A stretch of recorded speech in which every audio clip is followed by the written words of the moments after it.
everyone, it's Emily. Welcome back on my channel. Today's video is going to be all about the books that I have read this month. Little warning, I do have a flu, so if I sound a little out of it, that's the reason why. But this month I have read 9 books, which is a little less than what I've been reading on average. Some of these are actually even like shorter-ish stories, so I'm not unhappy with it because I was traveling a lot this month and I'm like in the middle of like 2 other books, so I'm okay. I feel like next month I will have those 2 books plus whatever I read, so it shouldn't be too bad. I'm still proud of myself. I'm still way ahead of my good read goals and everything's going well. So, first book that I read this month was this one. This is The Heart of Betrayal by Mary E. Pearson. This is the second book in the Remnant Chronicles, and I need to read the 3rd book. This is basically what I feel about the second one. I feel like this definitely suffered a little bit of like the middle book. I feel like it's like bringing you to the 3rd book. There's a lot of political intrigue, which I did appreciate.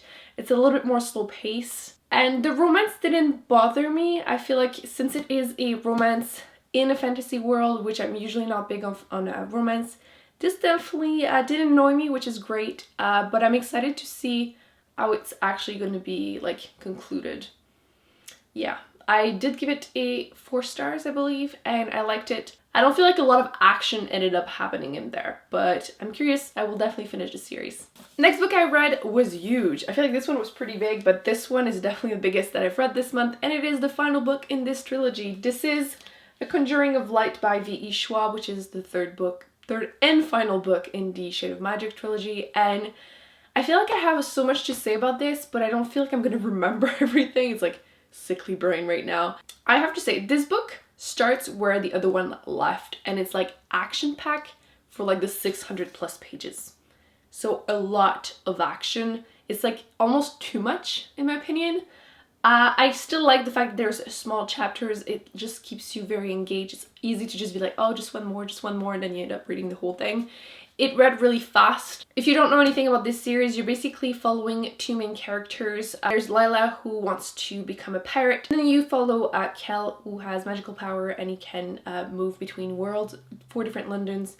Don't want to say more than that because otherwise everything else is a spoiler, but basically there's a lot of action in here, and I feel like a lot of people were saying that, and I agree that some point of view of some characters were just not necessary.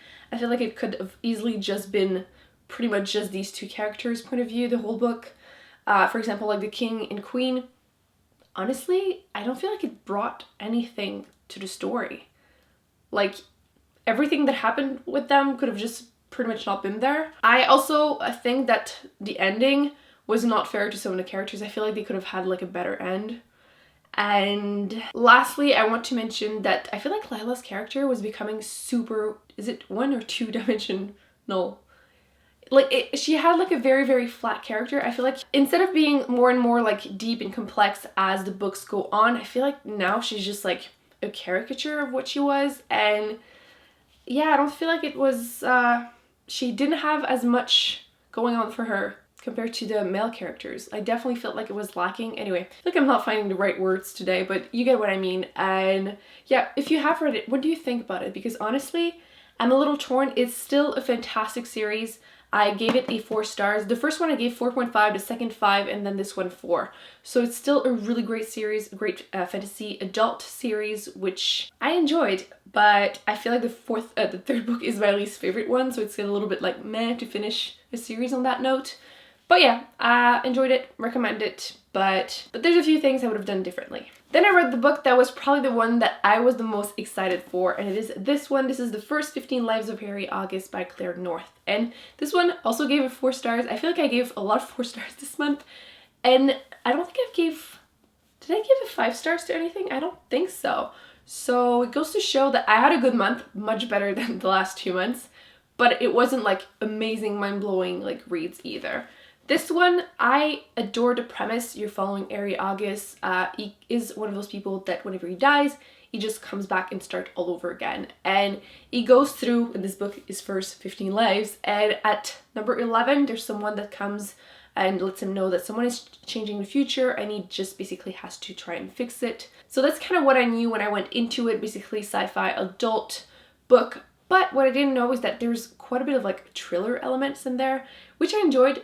I do feel like, I understand why some people were saying how like it gets a little confusing and stuff, and I agree, but at the same time it kind of makes sense because you're following someone that lived like 15 lives, like, well, maybe not in the beginning, but like a couple different lives. Sometimes it can be a little too complex, a little confusing because he has flashbacks and he thinks about a lot of different lives, so it's not like one after the other. So I can understand that it gets a little confusing, but I still enjoyed it anyway, and I definitely recommend it if you're someone that is into this. If you're not into like a little bit more complex, a little bit more sci-fi thriller books, it might not be for you, but if that's something that seems intriguing, I definitely recommend it. I enjoyed it. After this, I needed to get a few pick-me-ups, and I read 2 ebooks. The first one was Mitosis, is that how you say it, by Brandon Sanderson. I didn't realize that it was only 35 pages, and I read it and I was like, really? That's it? So I enjoyed it. Don't necessarily think it's worth paying full price for it. If you can get it on sale, sure.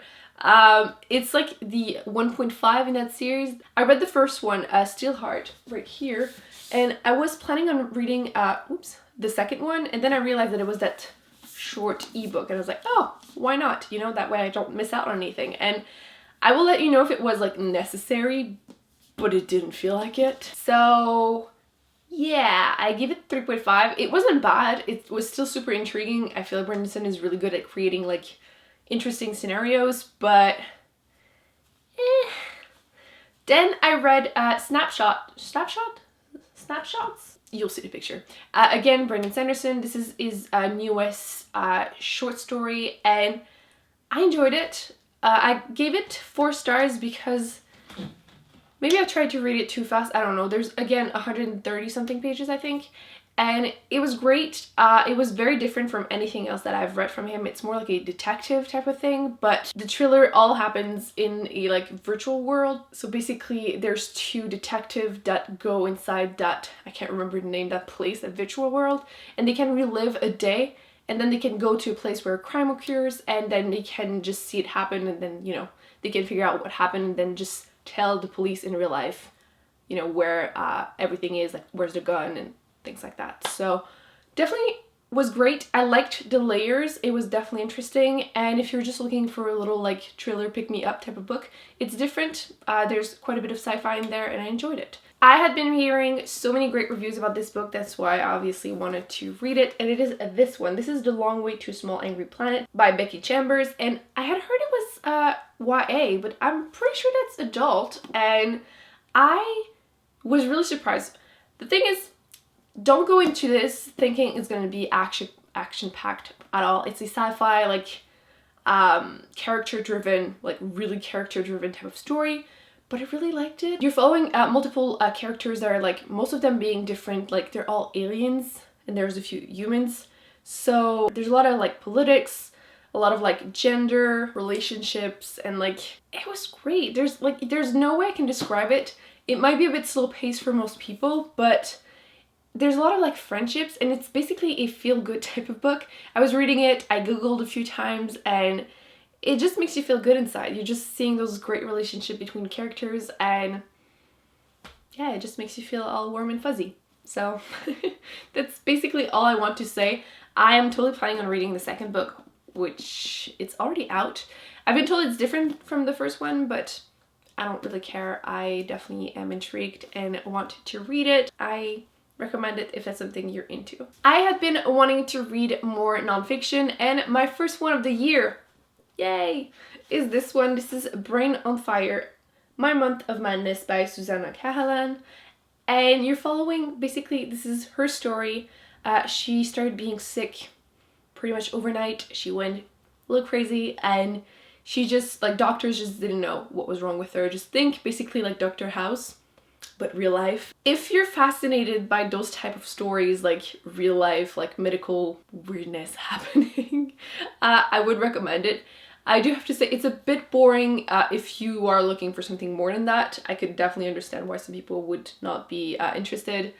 Personally, I found it nice. I'm happy that it was only 200 something pages. More than that, I definitely would have been like a little bored. It's fascinating. I can't believe she went through all this, and it's great that medicine keeps improving and improving and just solving things that, because whatever she had like used to be probably misdiagnosed in the past, so it's great that her story will definitely open the doors to a lot of people just finding basically the right diagnosis. So yeah, very intriguing. I'm really happy she found what was wrong and that she had family and friends being there for her, because yeah, month of madness for sure. Next, I read We Should All Be Feminists by Chimamanda Ngozi Adichie. I have seen the TED Talk, which I've been meaning to watch again after reading this. I haven't had time. I'm probably going to do this. And I really like it. I just wanted to own it. And since I finally got it this month, I decided to just read it. And it's just a great little book. Again, considered nonfiction, so I guess I read 2. It's just great. If you don't want to buy the book, you can definitely just watch the TED Talk, but I just wanted to own it. It's very, very tiny. There's like 50 pages, so it's a really, really quick read, but I think the cover is really pretty. It's an important subject, so I just wanted to own it, so I did and then read it. Last but not least, I read 1984 by George Orwell, and this is one of those books that I was excited to read because I really like dystopian books, and this is definitely like one of the first of the genre, and I'm a little torn. I ended up giving it a 3 stars because even though I was interested in some bits, some other parts quite boring. I enjoyed parts of the beginning, I enjoyed parts of the ending, but really not the ending. What was that? But some parts in the middle when he's actually reading that book, that was really, really, really, really long. And that made me like not want to finish it, but I was actually like in the plane, and after that I was in a train, so I didn't really have a choice. It's basically what I had with me to read, so I finished it. But I feel like I had higher expectations, but again, it is the first one of the genre, and I feel like a lot of the ones that we're currently used to are like more shocking than this was, but at the time I'm sure it was shocking. But I don't know, I kind of was a little underwhelmed with it. So let me know. If you had read this one especially, let me know what you thought about it. But I feel like it's great if you're someone that really is into this genre to just see how it started type thing. But I don't get why people say that, you know, it's their all-time favorite book type thing. I guess it just wasn't really for me. So yeah, let me know in the comments if you have read any of these books, what you thought about them, because I always like to just talk about these things. Don't forget to give this video a big thumbs up if you enjoyed it. Don't forget to subscribe, and I promise I won't be sick in my next one. Actually, I'm lying because there's another one that I need to film right now. So after that though, I'm not gonna be sick. I'll see you in my next video. Bye.